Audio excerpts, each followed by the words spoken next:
Excuse me, was that your daughter? I'm Alpha Caden of the Black Blood Pack. I asked as politely as possible. Being an alpha, I'm used to just giving orders or commanding the information when I want it. I'm her uncle, not her father. Her parents are dead and she lives with me and my wife now. Why do you ask? He replied. Well, by the scent of your niece, I'm her mate. I've been searching for her for years. I wanted to come and introduce myself before approaching her tonight. Niall stood, looking a little shocked that he's hearing this from me rather than hearing it from his niece first. I know of your reputation for being ruthless, Alpha, but you will find that looking for your mate changes a wolf. Are you planning to accept her or reject her? He asked in a shaky voice. I can see that he doesn't want to be disrespectful by questioning an alpha, but for his niece, he's willing to risk my temper. She is mine and I am hers. I have the biggest and strongest pack in the world. I'll be sure to keep her safe if that is your concern. I try to offer some reassurance to him.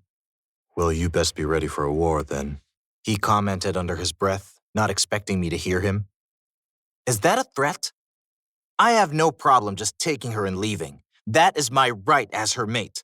The moon goddess gave her to me, and I'll be damned if anyone stands in my way. I growled, my temper rising. No! Alpha Caden, you misunderstand me. But I do like how willing you are to fight for her.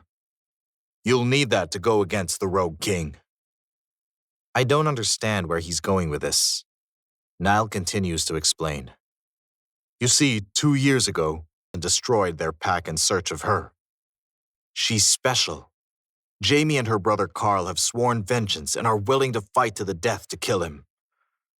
Hopefully, now that she has a mate, she will focus on building a future as well.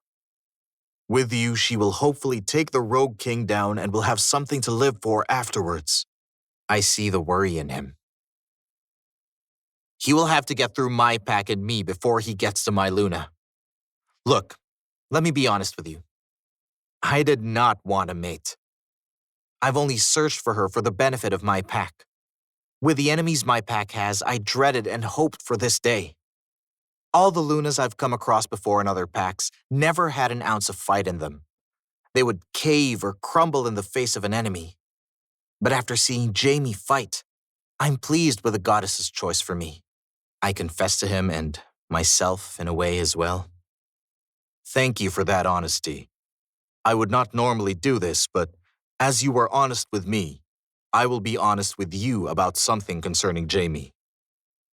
I need this to work between the two of you. I do not want her solely focused on revenge. So with that in mind, I will give you some insight into her.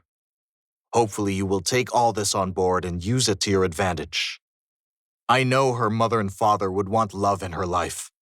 Me and Sally have tried to give them the love of a family. But the love of a mate is what will be the tipping point in this war for her. With you, she will have something to return to after the battle is won. Do not make me regret this. She and Carl have already lost so much in their young lives. Remember this. Do not treat her like some helpless Luna. She will not allow you to shelter her. She definitely won't be happy with 10 warriors always protecting her. If you do this, she will reject you and run. Number 2, listen to her and treat her as your equal. She has one of the most amazing tactical minds I have had the pleasure to come across. She thinks of things that others would not, a skill only found in the truest of leaders. Number 3, she will demand you to take her twin brother Carl with you as well. They are twins. Where one is, the other is not far behind. They are exceptionally close. If you keep her brother on your side, it will give you a way to keep her at your side. She listens to his advice a lot. She will not let you cage her in any way either. Carl will help sway her in the times you will need him to. If you can do all this, she will love you and you will have one kick-ass mate. I tell you now, she is most definitely worth the effort and would be an amazing Luna to any pack. Other alphas will definitely be envious that you got her by your side. I say this not as her uncle, but as someone who knows her well and has watched her grow over many years. He says all this while counting the numbers on his fingers, as if to drive the point home. Oh, she does have a secret. Hopefully she will share this with you when you have earned her trust. Be warned, if you betray her in any way, she will not let you live to see another day. She can be as ruthless as I have heard you to be. Only with her, I have seen it firsthand. Jamie can be a loving girl, but can be vicious too. Many times she's been called in with prisoners to extract information. They very rarely come out of the cell alive. Thinking about it now, you two will be a good match, he jokes at the end. Well, I intend to treat her as my queen. I may be ruthless, cruel, and heartless to most people, but not to my loved ones. I treat others that way to keep the ones I love safe, and others in fear of attacking my pack. You're right. The best things in life require effort. I am not afraid of hard work. If I were afraid, my pack would have perished a long time ago. As for the prisoner information extraction, she sounds like my kind of woman, I reply. Good luck, my friend.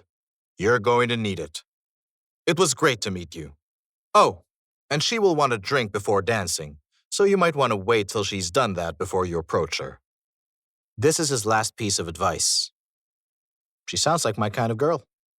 Thank you. I'll take what you said under advisement. I turn and walk away. Well, that sounded like it went well, man. We'd best head over to the guest house to get cleaned up, Sanders says as soon as I'm back at his side. Sander, increase security around the borders and assign at least 3 men to a team. Step up training. Send 10 of our best men to escort us back. Not tomorrow, but the day after. I do not want any chances taken with Jamie's safety. Tell them to bring 3 of the SUVs with them as well. If Jamie accepts me, we will be at war. Link Liam, my Delta 3rd in command, and explain what is needed to be done to prepare for our arrival home. Only me and you will have the full info. Link Kimmy to get a bedroom set up on my floor for her brother too. Jamie will be staying with me. So have Kimmy make sure she will have everything she could possibly need in my room. Tell her to keep it on the down low too. I do not want anyone to know that I have found our Luna. Go get yourself ready for tonight. I want to be there before Jamie is announced at 8 p.m. I command Sander. I had heard her uncle say her name while we were talking. Her name's Jamie. He called her while he was talking about her. Jamie. I don't think I could ever get used to the feeling of saying her name. It gives me warm shivers up my spine. Yes, Alpha, Sander answers me. And with that, he disappears to get shit sorted.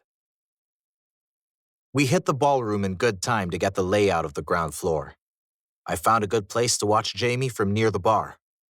I grab myself a strong drink as I know she's about to be announced. I first catch sight of her when she reaches the top of the stairs and I find myself fixated. My jaw physically dropped at the way she looks. I watch as she keeps everyone at bay and the guys' hands off her. I want to walk over there and knock them all on their asses, but I don't know how she'll respond to that, so I stay put, watching her instead. She's feisty. Carl, her brother, even goes as far as to break one guy's wrist for grabbing at her. I understand why her uncle warned me now. She looks amazingly sexy. A true vixen. I can't take my eyes away. I just want to wrap that long curly hair in my fist, run my hands and tongue along all her perfect curves to have her hard up against the wall, right here, right now. She makes it to the bar, chasing it with a pint. Damn. My woman can drink just like me. She drags her brother to dance, once again fending off men acting like rabid dogs. I can't stand to just watch anymore, so I go and dance behind her. Waiting a few seconds for her to catch my scent, I move up behind her and tower over her with my 6'3" frame.